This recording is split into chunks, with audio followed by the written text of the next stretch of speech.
Downward facing dog is such a well-known yoga pose, and for something seemingly so simple, there are loads of benefits. But there are some common things that I see when I'm teaching yoga classes that you might not be aware of if you're practicing at home, or if you don't have access to a video or a mirror or anyone just guiding you in that way. So I'm just going to take you through some of the basics. So the first downward facing dog I often do in my classes comes in from a tabletop position.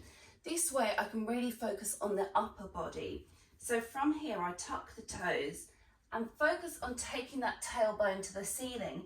If you see, I'm keeping my knees bent so I can just really focus on that upper body.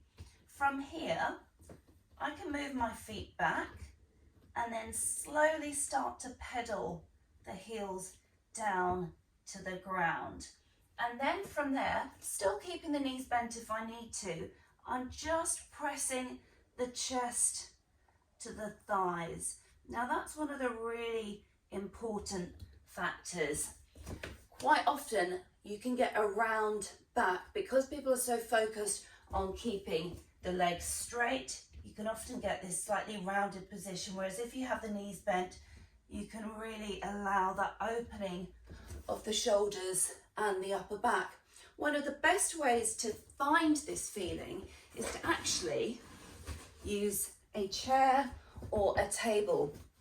What I suggest is just taking your hands down and just walking back until you find this position. Now this is really good because it's going to mimic the position that we want to have on the floor, almost a 90-degree angle in the hips, and then just a slight opening of the shoulders. So if you can practice this, then you can get that feeling to mimic on the floor.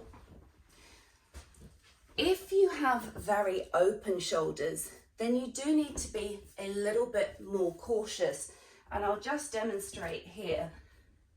If you really sink into it, then your shoulders can really open. Now that might feel comfortable for you, but it's not ideal.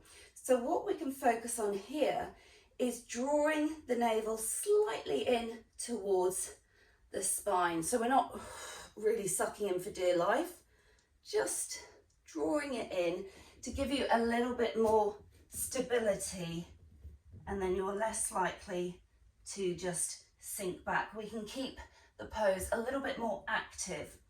Now in our downward facing dog, we want our feet to be hip width apart, and the position of our head is really important. Quite often I might see a head coming down or up.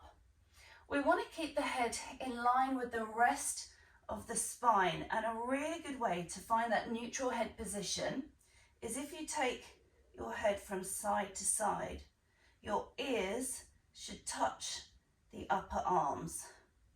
So that's one way to check that you're in the right position. As this pose can strengthen the hands and the wrists, we want to try and keep the fingers splayed, almost like we're gripping the mat with a little suction pad. So really splaying the fingers, getting that grip there. And the most important thing in terms of coming into the position is to take that tailbone to the ceiling. So the main cues when we come into downward facing dog: tailbone to the ceiling, chest to the thighs, and then push the floor away with the hands. And that should help you in a nice stable position.